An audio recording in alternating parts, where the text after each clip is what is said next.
Hello viewers, আশা করি সবাই ভালো আছো। প্রস্তুতি জল্পনা চলছে, আর কয়েকদিন পরে মিসলেনিয়াস মেন্স। নানা ব্যস্ততার কারণে আমি মিসলেনিয়াস মেন্সের GS topics, important GS topics আর ইম্পর্টেন্ট রিপোর্ট রাইটিং এর টপিকগুলো যে লিস্টটা সেটা দিতে পারিনি। তো আজকে একটা ছোট্ট ভিডিওর মাধ্যমে সেগুলো আমি একটু বলবো, তোমরা একটু শোনো। যে যে টপিকগুলো তোমাদের মনে হবে যে আমার এগুলো এখনো কভার করা হয়ে ওঠেনি, সেটা আগামী 2 দিন বা 3 দিনের মধ্যে সেটা কভার করে নিও। বাকি এক সপ্তাহ তো রিভিশনের জন্য রাখতে হবে। চলো আর কথা না বাড়িয়ে শুরু করা যাক। যে যে টপিকগুলো বলবো সেগুলো সব পরীক্ষার জন্য ইম্পর্টেন্ট। ডব্লিউবিসিএস মেন্স বা ক্যালকাটা হাইকোর্টের যে ডেসক্রিপটিভ পেপার হবে বা অন্যান্য যে কোনো পরীক্ষার ডেসক্রিপটিভ যে বাংলা ইংলিশ টপিক থাকবে তার মধ্যে ভেরি ভেরি ইম্পর্টেন্ট। এখানে যে যেগুলো বলছি সেটা একটু শুনে নাও প্লিজ, আমি আজকে বোর্ডে লিখছি না। চলো শুরু করা যাক। জিএস টপিক্স এর মধ্যে যে যেগুলো আমার ভেরি ভেরি ইম্পর্টেন্ট মনে হয়েছে, ইসরায়েল ইরান ওয়ার, ভালোভাবে শুনবে। Israel Iran war, Israel Palestine war, আর রাশিয়া ইউক্রেন ওয়ার। তিনটে ভেরি ভেরি ইম্পর্টেন্ট টপিক, তিনটে ওয়ার রিলেটেড। এর সঙ্গে সঙ্গে আনুষঙ্গিক কোশ্চেন আসতে পারে তোমার ওয়ারের ইম্প্যাক্ট, গ্লোবাল ইম্প্যাক্ট। ওয়ারের যে ধরো হিস্টোরিক্যাল যে মনুমেন্ট গুলো আছে সেগুলো তো ধ্বংস হয়ে যাচ্ছে। সে আলেক্সা মসজিদ থেকে শুরু করে এখানে ইউক্রেনেরও অনেক হিস্টোরিক্যাল প্লেস আছে, সেগুলো তো সব ধ্বংস হয়ে যাচ্ছে, সেগুলো তো নতুন করে তৈরি করা সম্ভব না। তো এই ওয়ারের যে ইম্প্যাক্ট সেটা নিয়ে একটা কোশ্চেন আসতেই পারে। এরপরে আছে ইন্ডিয়া বাংলাদেশ রিলেশন, বাংলাদেশের সঙ্গে ইন্ডিয়ার রিলেশন বা ইন্ডিয়ার সঙ্গে পাকিস্তানের রিলেশন, এটা নিয়ে কোশ্চেন আসতে পারে। এর সঙ্গে সঙ্গে ব্রিক্স, ব্রিক্সটা ভেরি ভেরি ইম্পর্টেন্ট, কারণ ব্রিক্স এর একটা নতুন কারেন্সি লঞ্চ করার কথা বলা হচ্ছে, অনেকগুলো নতুন দেশ সেটাতে অ্যাড হয়েছে। তো ব্রিক্স কিভাবে কাজ করে, এর ইন্টারন্যাশনাল ইম্পর্টেন্স কি, সেটা তোমরা ভালোভাবে জেনে। এরপরে আসি climate change and global warming. এর সঙ্গে সঙ্গে COP29 যেটা হলো সেটার এজেন্ডা। আর কি কি বললাম, climate change and global warming, তার সঙ্গে সঙ্গে COP29 যেটা সদ্য হয়েছে কয়েক মাস আগে, সেটার যে এজেন্ডাগুলো ছিল, ইন্ডিয়ার কমিটমেন্ট কি আছে কপে, কনফারেন্স অফ পার্টিস, তাই তো কপ।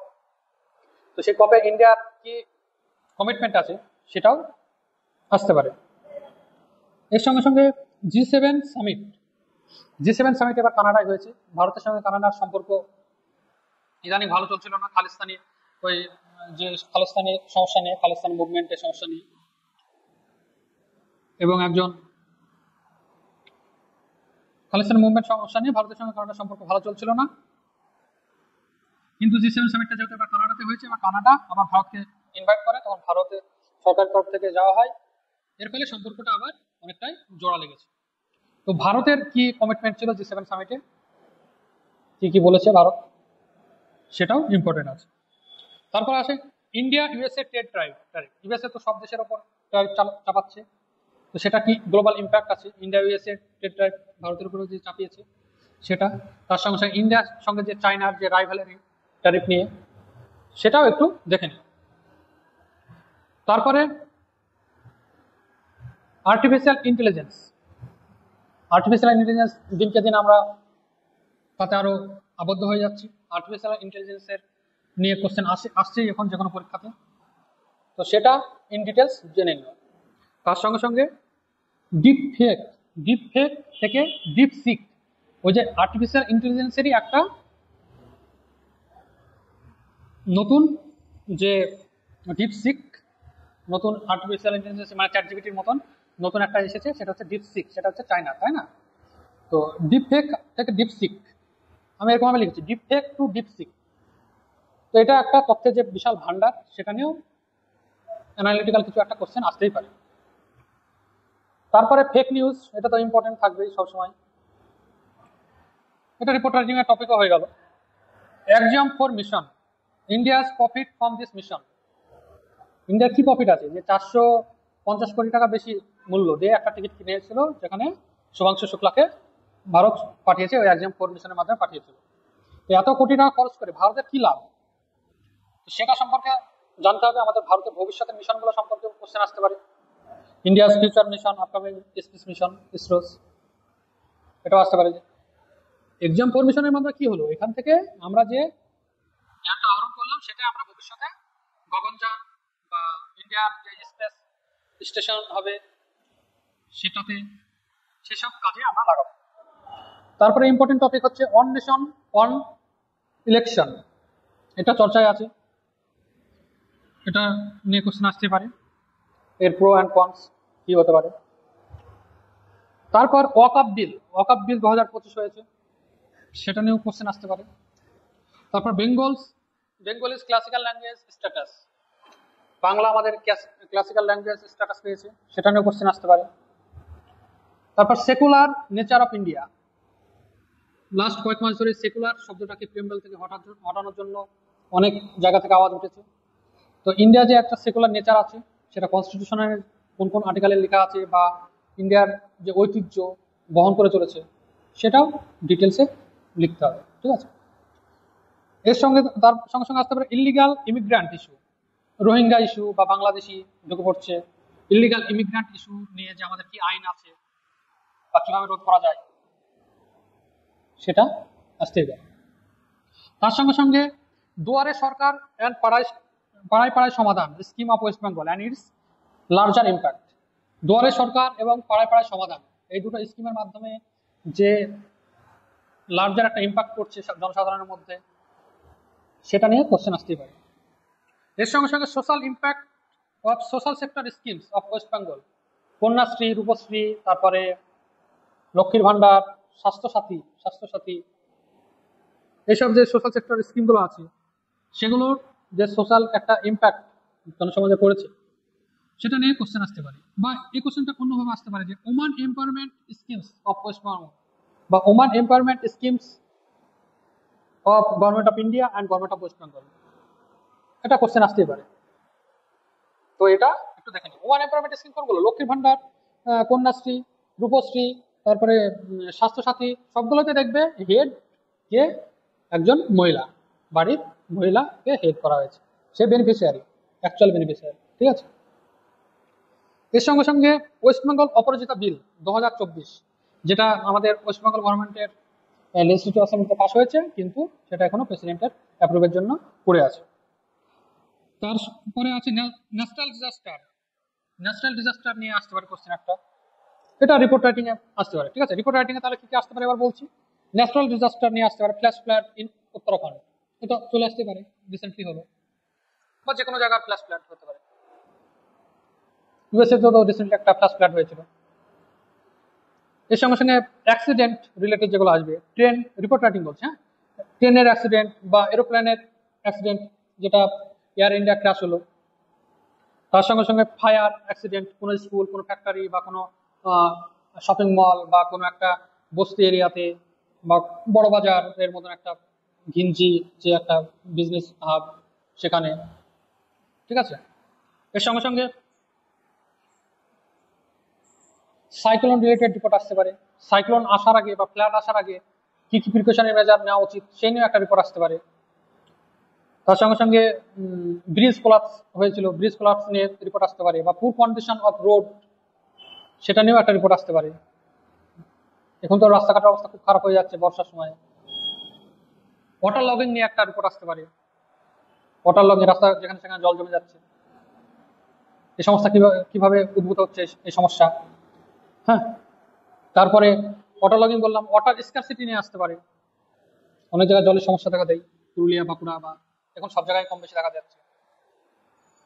তার সঙ্গে সঙ্গে স্ট্রোক, হিট স্ট্রোক নিয়ে একটা রিপোর্ট আসতে পারে, হিট স্ট্রোক হচ্ছে, হ্যাঁ। বা নন কমিউনিকেবল ডিজিজ যেগুলো আছে, হার্ট অ্যাটাক বা স্ট্রোক বা যেটা বলে ডায়াবেটিস, এগুলো দিন দিন বেড়ে চলেছে আমাদের ভারতীয়দের মধ্যে, গোটা অল ওভারই বাড়ছে কিন্তু ভারতীয়দের মধ্যে এটা অনেক বাড়ছে, তো এটা নিয়ে একটা রিপোর্ট আসতে পারে। তার সঙ্গে সঙ্গে obesity among the children, junk food, fast ফুডের ব্যাড ইফেক্ট, এটা নিয়ে রিপোর্ট আসতে পারে। তার সঙ্গে সঙ্গে পলিউশন রিলেটেড যেটা আছে, ওয়াটার পলিউশন, সাউন্ড পলিউশন বা সয়েল পলিউশন বা এয়ার পলিউশন, এটা নিয়েও রিপোর্ট, এগুলো নিয়েও রিপোর্ট আসতে পারে। এয়ার কোয়ালিটি ইন্ডেক্স যেটা থাকে সেগুলো সব উল্লেখ করতে হবে, দিয়ে বলতে হবে। এর সঙ্গে সঙ্গে আমরা যদি দেখি প্লাস্টিক পলিউশন নিয়ে রিপোর্ট আসতে পারে, তারপরে প্লাস্টিক ওয়েস্ট ম্যানেজমেন্ট কিভাবে হবে, বা ইলেকট্রনিক ওয়েস্ট ম্যানেজমেন্ট, আমরা যেহেতু এত ইলেকট্রনিক বস্তু এখন ব্যবহার করছি, সেই ইলেকট্রনিক ওয়েস্ট হয়ে যাচ্ছে যেগুলো, সেগুলো কিভাবে আমরা ম্যানেজ করব, সেটা নিয়ে রিপোর্ট আসতে পারে। তার সঙ্গে সঙ্গে solid waste management in urban area, যেটা অনেক বড় সমস্যা, সলিড ওয়েস্ট ম্যানেজমেন্ট বা ওয়েস্ট ম্যানেজমেন্ট যেটাই বলো, সেটা কিভাবে আরো ইমপ্রুভ করা যায় সেটা নিয়ে রিপোর্ট আসতে পারে। তার সঙ্গে সঙ্গে ওয়েস্ট বেঙ্গল গভর্নমেন্টের স্কিম বলতে গেলে বাংলার বাড়ি স্কিম, বাংলা বাড়ি স্কিমটা নিয়ে রিপোর্ট আসতে পারে, বা পরিযায়ী শ্রমিকদের সমস্যা কি, পরিযায়ী শ্রমিক ওয়েস্ট বেঙ্গল থেকে যে এত পরিযায়ী শ্রমিক বাইরের রাজ্যগুলোতে যায়, সেটা নিয়ে একটা রিপোর্ট আসতে পারে। রিসেন্টলি 2-1 দিন আগে শ্রমশ্রী বলে একটা স্কিম লঞ্চ করেছে আমাদের ওয়েস্ট বেঙ্গল গভর্নমেন্ট, সেটা একটু দেখে নিও, সেটা পরীক্ষার হলে লিখে দিয়ে চলে আসবে পরিযায়ী শ্রমিকদের যদি এটা আসে। তার সঙ্গে সঙ্গে আনএমপ্লয়মেন্ট এখন গোটা অল ওভার ইন্ডিয়াতে বাড়ছে, ওয়েস্ট বেঙ্গলও বাড়ছে, সেটা নিয়ে একটা রিপোর্ট আসতে পারে। তার সঙ্গে সঙ্গে আনএমপ্লয়মেন্টের সঙ্গে সঙ্গে সুসাইড এবং দ্য ইউথ, এটা একটা ইম্পর্টেন্ট টপিক। তার সঙ্গে সঙ্গে ডোমেস্টিক ভায়োলেন্স, এটা নিয়ে একটা রিপোর্ট আসতে পারে, এনসিআরবির ডেটাগুলো লিখে দেবে, ঠিক আছে। আর ডোমেস্টিক ভায়োলেন্সের যে একটা ইম্প্যাক্ট ফ্যামিলির অন্যান্য মেম্বারদের উপর পড়ে, একটা লং ইম্প্যাক্ট পড়ে, সেটা নিয়ে একটু বলে দিবে, ঠিক আছে। এর সঙ্গে সঙ্গে আর্সেনিক পলিউশন, ওয়াটার পলিউশন বললাম, তার ভেতরে একটা পলিউশন হচ্ছে আর্সেনিক পলিউশন, যেটা গ্যাংগেটিক বেসিনে বেশি হয়, নদিয়া, মুর্শিদাবাদ, মালদা, মানে গঙ্গার যেদিক দিয়ে গিয়েছে সেই অঞ্চলে প্রচুর আর্সেনিক পলিউশন, তো সেটা নিয়ে একটা রিপোর্ট আসতে পারে। বা ইললিগাল ওয়াটার মাইনিং, যেটা এখন যেখানে সেখানে জলের জলের কারখানা হয়ে যাচ্ছে, যেখানে সেখানে মানে কেনা পানীয় জলের কারখানা হয়ে যাচ্ছে, তো সেটা রোধ করার জন্য কি কি আইন আছে বা কি করা উচিত, সেটা নিয়েও একটা আসতে পারে, ইললিগাল ওয়াটার মাইনিং এর প্রবলেমটা নিয়ে। এর সঙ্গে সঙ্গে আমরা যদি দেখি গঙ্গা ভাঙন নিয়ে, এটা বাংলা, ইংরাজি বা জিএস পেপার সবগুলোর জন্যই এই টপিকগুলো ইম্পর্টেন্ট, তুমি যে কোনো পরীক্ষার জন্য ইম্পর্টেন্ট।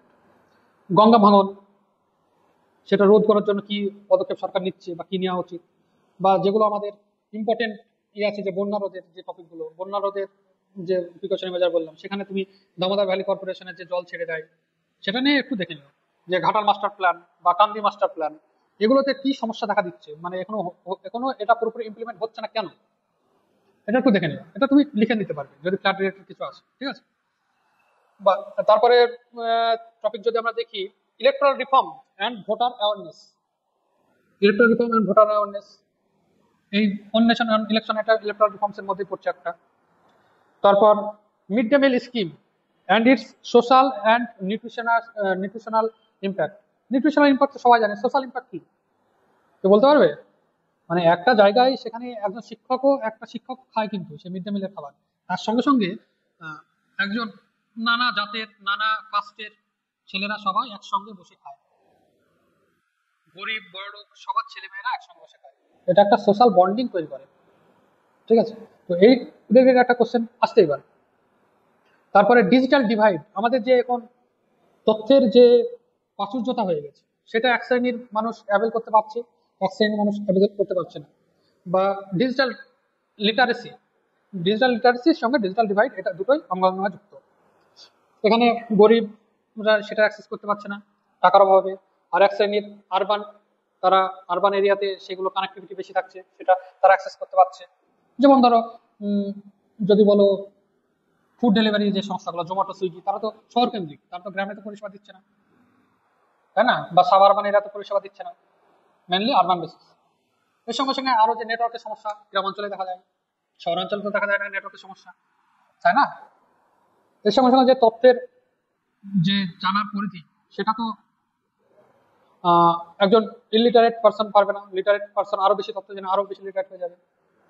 তো ডিজিটাল লিটারেসি, বা অনেক শিক্ষিত মানুষ আছে তারা ডিজিটাল মাধ্যমটা ভালোভাবে ব্যবহার করতে জানে না, তো তাদেরকে তো সেটা শিখতে হবে, এটাই ডিজিটাল লিটারেসি, এটা নিয়েও আসতে পারে। তারপরে কোশ্চেন আসতে পারে অপারেশন সিন্দুর, ভেরি ভেরি ইম্পর্টেন্ট টপিক, বা পেহেলগাম অ্যাটাক নিয়ে, এটা ভারত পাকিস্তানের সম্পর্ক। এর সঙ্গে সঙ্গে তোমার স্টাম্পেড, যেটা ব্যাঙ্গালোরতে স্টাম্পেড হয়ে মারা গেল, তাই না? তারপরে কুম্ভমেলাতেও স্টাম্পেড হয়েছিল, এই যে ভিড়ে ল অ্যান্ড অর্ডার মেনটেন করা নিয়ে সমস্যা, সেটা নিয়েও কোশ্চেন আসতে পারে। এর সঙ্গে সঙ্গে এমনি যেগুলো অনেক যুগ ধরে চলে এসেছে, ব্লাড ডোনেশন ক্যাম্প, বা তোমার স্কুলে স্বাধীনতা দিবস পালন, বা তোমার স্কুলে রিপাবলিক ডে পালন, বা তোমার স্কুলে গান্ধী জয়ন্তী পালন, বা তোমার স্কুলে নেতাজি জয়ন্তী পালন, বা তোমার স্কুলে কোনো বিশ্ব পরিবেশ দিবস পালন, এইসব পালন নিয়ে একটা রিপোর্ট, এই পালন হয়েছে এই নিয়ে তুমি একটা রিপোর্ট লেখো, কি কি হলো সেটা একটা রিপোর্ট আকারে লেখা, ঠিক আছে? তো ব্লাড ডোনেশন ক্যাম্প নিয়েও আসতে পারে, যে এটা ব্লাড ডোনেশন ক্যাম্প, বা থ্যালাসেমিয়া অ্যানিমিয়ার নিয়ে যে সেমিনার, থ্যালাসেমিয়া এগুলো অ্যাওয়ারনেস ক্যাম্পেইন, এটা নিয়ে, বা একটা প্রি মেডিকেল চেক আপ তোমার এরিয়াতে হয়েছে সেটা নিয়ে রিপোর্ট। এর সঙ্গে সঙ্গে ই গভর্নেন্স, ওই যে ডিজিটাল লিটারেসি বললাম, এর সঙ্গে সঙ্গে ই গভর্নেন্স, এটা নিয়ে একটা রিপোর্ট আসতে পারে। এই ডিজিটালের এই যে আমরা লিটারেট হচ্ছে না ঠিকঠাক, তার জন্যই আবার সমস্যা দেখা দিচ্ছে, কি ফেক নিউজকে আমরা বিশ্বাস করে নিচ্ছি, বা ফেক যে এখন যে ইয়ে হচ্ছে ডিজিটাল অ্যারেস্ট, যেটা বলে ডিজিটাল অ্যারেস্ট, মানে তোমাকে ভয় দেখাচ্ছে ব্ল্যাকমেল করে, আবল তাবল বলে, তুমি সেটা বুঝছো না, সেটা ভাবছো সত্যি ভেবে নিয়ে তুমি সেটার ফাঁদে পড়ে যাচ্ছ। ডিজিটাল অ্যারেস্ট একটা সাইবার ক্রাইম। তো সাইবার ক্রাইম কি কি ধরনের হতে পারে? ফিশিং হতে পারে। তো এইসব গুলো নিয়ে সাইবার ক্রাইম নিয়ে একটা রিপোর্ট আসতে পারে, বা ডিজিটাল অ্যারেস্টটা নিয়ে একটা রিপোর্ট চলে আসতে পারে, ঠিক আছে? আর কমিউনিকেবল ডিজিজ যেগুলো আছে আমাদের, সেগুলো নিয়েও রিপোর্ট আসতে পারে, বা ডেঙ্গু, ম্যালেরিয়া। তো এগুলো যে ধরো কোথাও এটার প্রাদুর্ভাব দেখা দিয়েছে খুব বেশি, সেটা নিয়ে একটা রিপোর্ট লিখতে বলবো। তোমার লোকাল এরিয়াতে ডেঙ্গু বেশি প্রাদুর্ভাব দেখা দিয়েছে, তোমার লোকাল এরিয়াতে ম্যালেরিয়ার প্রাদুর্ভাব দেখা দিয়েছে, এটা নিয়ে একটা রিপোর্ট আসতে পারে। Woman safety at work place, বা sexual harassment, prevention of sexual harassment at work place, একটা তো আইনে আছে। তো woman safety at work place, কারণ আরজি করে শুনিয়ে, বা রিসেন্ট, বা রিসেন্ট যে কলেজে যে ঘটনা ঘটলো কসবা ল কলেজে, এসব নিয়ে তো একটা ওমেন সেফটি ইস্যুটা হট টপিক হয়ে আছে। তো এটা নিয়ে রিপোর্ট আসতেই পারে। মাইগ্রেন্ট লেবার নিয়ে বলেছি, ইনইকুয়ালিটি ইন ইন্ডিয়া, ভারতে যে ধনী দরিদ্রের যে ফারাকটা দিন দিন বেড়ে চলেছে, তো সেটা নিয়ে একটা রিপোর্ট আসতে পারে। এখন যেটা সব থেকে বেশি হয়েছে, addiction two mobile in your school student, তুমি একজন টিচার হিসাবে এবার টিচাররা কি কি পদক্ষেপ নিয়েছে সেটা নিয়ে একটা রিপোর্ট আসতেই পারে, যে তোমার স্কুলে মোবাইলের আসক্তি প্রচুর দেখা দিয়েছে, মোবাইল নিয়ে সব স্টুডেন্টরা চলে আসছে ক্লাসে, সেটা রোধ করার জন্য কি কি পদক্ষেপ নিয়েছে এই স্কুলটা, এই নজিরবিহীন পদক্ষেপ নিয়েছে, এরকম একটা রিপোর্ট চলে আসবে, লিখে দেবে। তারপর development of tourism in West Bengal, বা potential of tourism sector in West Bengal, এটা তো হট টপিক, কারণ দীঘাতে তো জগন্নাথ ধাম, ওটা তো টুরিস্ট অ্যাট্রাকশনের জন্য আরো তৈরি হবে, তাই না? তো এটা নিয়ে আসতে পারে রিপোর্ট। তারপরে মাতৃভাষা শিক্ষা, বাংলায় টপিক আসতে পারে মাতৃভাষা শিক্ষা। তারপর man animal conflict, man animal conflict নিয়ে রিপোর্ট আসতেই পারে। ম্যান এলিফ্যান্ট কনফ্লিক্ট, যেটা হচ্ছে ম্যান এলিফ্যান্ট কনফ্লিক্ট, হাতির হানায় মানুষের মৃত্যু করছে, বা ম্যান বা বাঘ চলে আসছে লোকালয়, সুন্দরবন থেকে বাঘ লোকালয় চলে আসছে, তো এটা একটা ম্যান অ্যানিমাল কনফ্লিক্টের মধ্যে পড়ছে। বা কুমিরের হানায় মৎস্যজীবীদের মৃত্যু করছে, বা বাঘের হানায় মৎস্যজীবীদের মৃত্যু করছে, এটা নিয়ে রিপোর্ট আসতে পারে। তারপর ইম্প্যাক্ট অফ ফেসবুক রিলস এবং পিপলস, ফেসবুক রিলে যে এখন নানা রকমের অশ্লীল ভিডিও সব ভাইরাল হয়ে যাচ্ছে, এটা নিয়ে একটা পরিবারের সবার সামনে তুমি ফেসবুক নিয়ে খুলতে পারবে, তো সেটা যে কখন কি বলে যায়, তো এই যে এর যে একটা ব্যাড ইম্প্যাক্ট, একটা কিছু ভালো ইম্প্যাক্টও আছে, তো সেটা নিয়ে তোমার রিপোর্ট আসতেই পারে। এর সঙ্গে সঙ্গে এই যে শর্ট ফিল্মস, নানা রকমের শর্ট ফিল্ম হচ্ছে, ছোট ছোট নাটক হচ্ছে, দেখবি ফেসবুক বা ইউটিউবে ঢুকলে এতে ভর্তি। তো এর যে একটা সোশ্যাল ইম্প্যাক্ট জনসাধারণ বা লোকাল পিপলের মধ্যে কি পড়ছে, এটা নিয়ে দিতেও পারে, এটা অতটা ইম্পর্টেন্ট না, কিন্তু সোশ্যাল মিডিয়ার ইম্প্যাক্ট ওভারঅল একটা কোশ্চেন আসতেই পারে। এর সঙ্গে সঙ্গে career guidance seminar in your school, career guidance seminar হয়েছে তোমার স্কুলে, সেটা নিয়ে একটা রিপোর্ট লিখো, এটা আসতেই পারে। তারপর senior citizen our children always favourite পিএসসির বা যে কোনো এক্সামে, তো সিনিয়র সিটিজেন বা চিলড্রেন রিলেটেড যে সমস্যাগুলো দেখা দেয় সেগুলো আসতেই পারে, বা চিলড্রেনদের যে ওবেসিটি সমস্যা দেখা দিচ্ছে, বা চিলড্রেনদের আমরা প্যারেন্টরা সঠিক সময় দিতে পারছি না, এর ফলে চিলড্রেনদের কি প্রভাব পড়ছে, এটা নিয়ে রিপোর্ট আসতেই পারে ওভারঅল, ঠিক আছে? এগুলো সাধারণত লেটারের topic, write to a letter, write a letter to এডিটরের টপিক, কিন্তু রিপোর্ট হিসাবে এটা কোথাও একটা সেমিনার হয়েছে এই বিষয়ে, সেটা নিয়ে আসতে পারে যে সিনিয়র সিটিজেন রিলেটেড একটা সেমিনার হয়েছে, বা চিলড্রেনদের নানা রকমের সমস্যা নিয়ে একটা সেমিনার হয়েছে, এটা আসতেই পারে। তারপর রোড সেফটি অ্যাওয়ারনেস প্রোগ্রাম বা অ্যাওয়ারনেস ড্রাইভ, যেটা ওয়েস্ট বেঙ্গল গভর্নমেন্টের আছে, সেফ লাইফ, তো এটা নিয়ে একটা রিপোর্ট আসতেই পারে। এগুলোই টপিক ছিল আজকে আমার। যে টপিকগুলো তোমাদের এখনো কভার করা হয়ে ওঠেনি সেগুলো তোমরা একটু কভার করে নিও। আশা করি অনেকগুলো টপিক, এই টপিকগুলোর মধ্যে তোমরা 3টে পেপার মিলিয়ে ইম্পর্টেন্ট কমন পাবে। এগুলো very very important topic. Thank you. Please like, comment, share and subscribe. Thank you.